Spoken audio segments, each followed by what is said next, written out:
Hello, my name's Paul. Hi, my name's Rachel.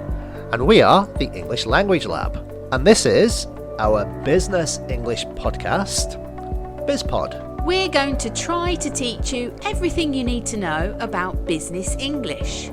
So, whether you need English for job hunting, presentations, meetings, or any other form of communication, you have come to the right place. Sit back, relax, and enjoy BizPod.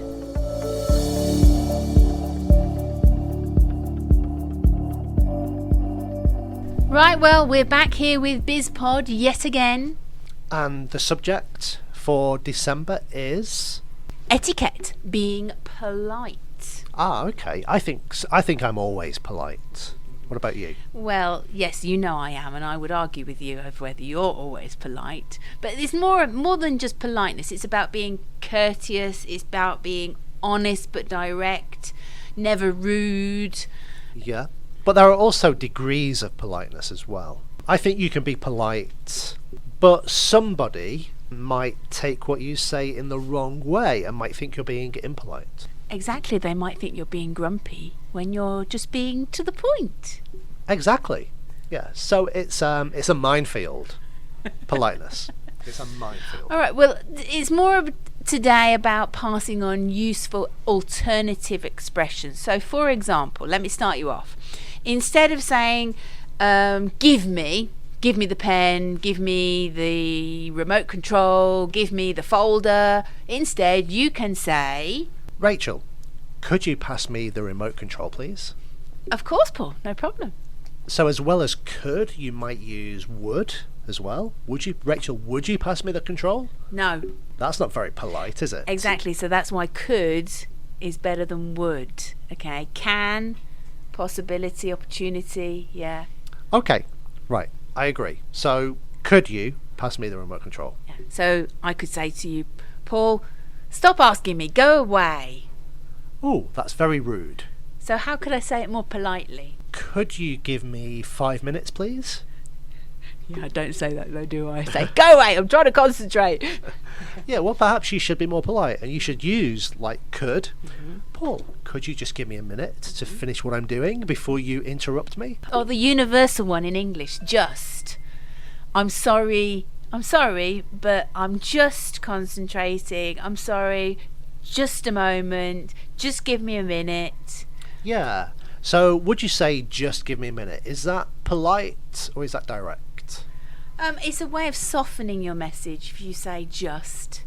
Yeah. So it's kind of not as polite as could you give me a minute, please? Mm-hmm. But it's certainly not rude. I would say it was more polite than can you give me a minute? Can you just give me a minute?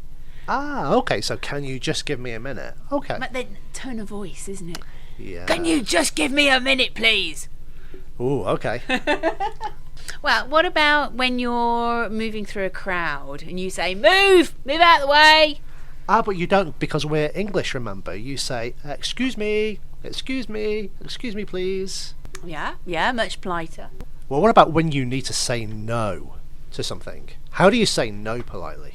Paul, I'm afraid I can't. I would love to. I would if I could, and I know I should, but I can't. Okay. Yeah, you convinced me. That was very polite. What about for wait? You know, sometimes when you want to tell people to wait, will you just wait a minute, wait? Yeah, but you have to be more polite than that, Rachel. How do you say just wait a minute politely? Hang on. No, that's too direct. You have to say, would you mind waiting for 1 minute, please? Could you hold? Hold the line. Yeah, could you hold? Okay, well, what about, let's move on. There's some just key expressions, but we were talking about being courteous. I mean, calling people, referring to people. So, for example, would you want people to call you Mr. O'Neill, or is Paul okay? Well, I think sir would be more appropriate in most cases. Your Royal Highness. Your Lordship. Yeah, all of those titles fit me perfectly, but most times I tell people to just call me Paul. I think, obviously, you need to be courteous to people. On that subject, let me just tell you a quick story. You may have heard this before, but I remember some time ago, I received an email from somebody, from a student who I'd never met, so it was an enquiry about something, about lessons. And in my email response, I used his first name. And he was not happy about it because we had never met or spoke before, and he thought it was discourteous to use someone's first name. So perhaps before you use someone's first name, you should seek their permission. I think maybe they were just being a little bit snooty. That's a bit awful, isn't it, on email? Well, I don't know. I mean, but some people just might expect more courtesy from the younger generations. Well, keeping on the point of names, what about things like Mr., Mrs., Ms.?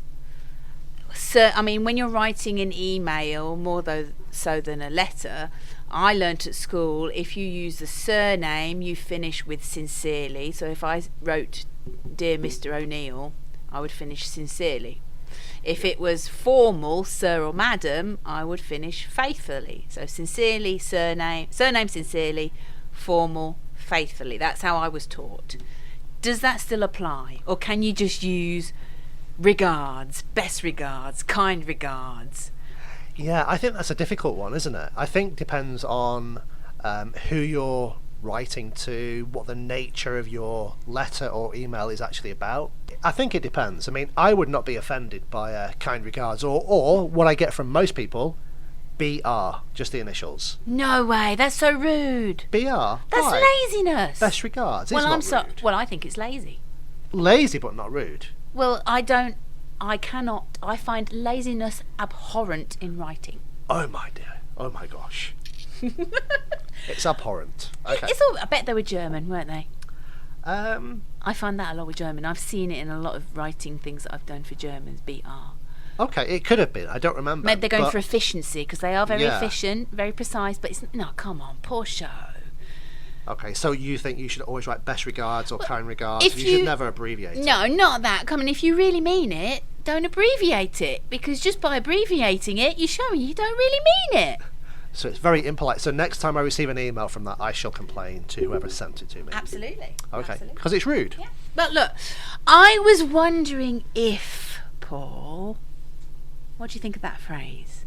Well, I think that's a great phrase. I Yeah. was wondering if, because you're going to ask me for something that I don't really want to give you, I think. So you're going to say no. So I'm very politely trying to pressurise you. Well, I don't to know. say I might yes. say to you, well, is there by any chance you could find an alternative? By any chance, love it. Do you mind if? Usually I do, yes, but on this occasion, no. What if? What if we have some chocolate this afternoon? Well, pardon me, but aren't we on a diet? I'm sorry to bother you, but we really need to finish this BizPod today. We do. Okay, so the word but in your sentence, I'm sorry to bother you, but. Now, this is one of the bones of contention that I have. If you're sorry to bother me, but you do it anyway, were you really sorry in the first place? Oh, so now you don't object to BR, but you do object to the but. I always object to the but. So I should say, sorry to bother you, I need your help. Yes. Not sorry to bother you, but But. I need your help. Yeah, because the but Yeah. is a real big bone of contention for me. If there's a but in it, you have the option to not do it, but you're choosing to do it anyway, and that is just rude. Okay, so we've both got points that we find rude. Okay, but what Yeah. about sorry? I mean, sorry is a great word. The English people love to add sorry, don't they? It's a great softener, I think. Yeah, and we use sorry all the time, don't we? It's a great softener. There was a video on YouTube, and a guy with a hidden camera, he went to a London Underground tube station, and he stood in front of the escalator. He basically blocked the escalator to find out what people would do. I thought it was a woman. It could have been a woman, I Okay. can't remember. But every single person who tried to get by, that man or woman, said, sorry, excuse me, Even though it wasn't their fault. even though it wasn't their fault. So I think that just shows how polite a nation we are. That sorry and saying excuse me and that politeness, that courtesy is part of our culture. And if it's not there, we certainly notice it straight away. But don't you find, I mean, talking about business English, don't you find that some nationalities, because of their first language and the culture that goes with it, their English comes out very abrupt and very direct, like Germans for the efficiency, Russians are very direct people, and there's nothing wrong with that. There's nothing wrong with being direct, using active language rather than like Americans who use passive because they're always giving away responsibility. They didn't do it, wasn't me. But, you know, the culture very much affects whether their language is direct or indirect, polite or rude. Yeah, I agree. And I think it's a big challenge for a lot of people from those nations and others communicating, particularly in a business situation, because if you are communicating to a native English speaker, they demand or they expect that level of courtesy, which may not exist in your language because it doesn't exist within your culture, but in the English speaking world, if it's not there, it's rude. Well, I've got one thing to speak to you about. You had a great book which I read, How to Say Yes When You Really Mean No. Don't say yes when you really mean no. Yeah. And it was lots of different ways that you could say no, but not actually use the word no, but the person would go away thinking you'd actually said yes. Yeah, that's a great book. Yeah, I mean, I've got some particular expressions that we could share with people that would help them with that. For example, that sounds great, but... What else do we have? Okay, I really appreciate the invite, but... I really can't, I have to. XXXX. Yeah, I'm not sure that would work. I wish I could, but right now I need to focus on... Yeah, I'm not sure that's the best option, Rachel. Normally, I'd be able to. However, right now, I've just got to... do something else that's more important, basically, is what you're saying. Do you know what? That sounds fantastic. Although, maybe thinking on it, it's not the right or the best solution. Maybe you should go and speak to... Go and speak to somebody else. Yeah. Yeah, an SCP, somebody else's problem. Yeah. Or an MP? An MP? Not my problem. Now we're going to talk about bimbies. Was it or NIMBYs? Not in my backyard? Yeah. Anyway, let's summarise. Okay. How important do you think politeness is, not just in general everyday conversation, but particularly in business? I think it's fundamental. There's a time to be direct, but that time I think will be very, very rare, because with directness comes rudeness. If you really appreciate and understand and care about the piece of work you're doing, the person you're speaking to, you want to show respect, then take that little bit of extra time to write best regards in full, to say your P's and Q's, your pleases and your thank yous, and it doesn't take, you're building relationships just by checking and being courteous, and then when you know that person a little bit better and you know you're not going to offend them if you're short, then it doesn't really matter so much. But it's a great way to forge relationships. It encourages deeper conversation. Yeah, I agree. And particularly, as an Englishman, as a British person, politeness is in our nature. It's drilled into us from a very, very young age that you have to say please and thank you and excuse me. Don't put your elbows on the table. Don't put your feet on the chair.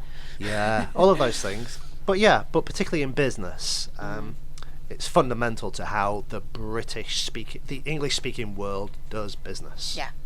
So we're gonna add a worksheet for you with lots and lots of alternatives. Don't say this, say this. Don't say that, try that. Yeah, I think we need to provide lots of vocabulary to go with this episode. So. And that YouTube clip about the person saying sorry, trying to get past. That if I can find it. Yeah, I'll have that's a great YouTube clip. Okay. All right. That's it. That's it for this month. Okay. We will see you in 2021. Ooh. Bye. you.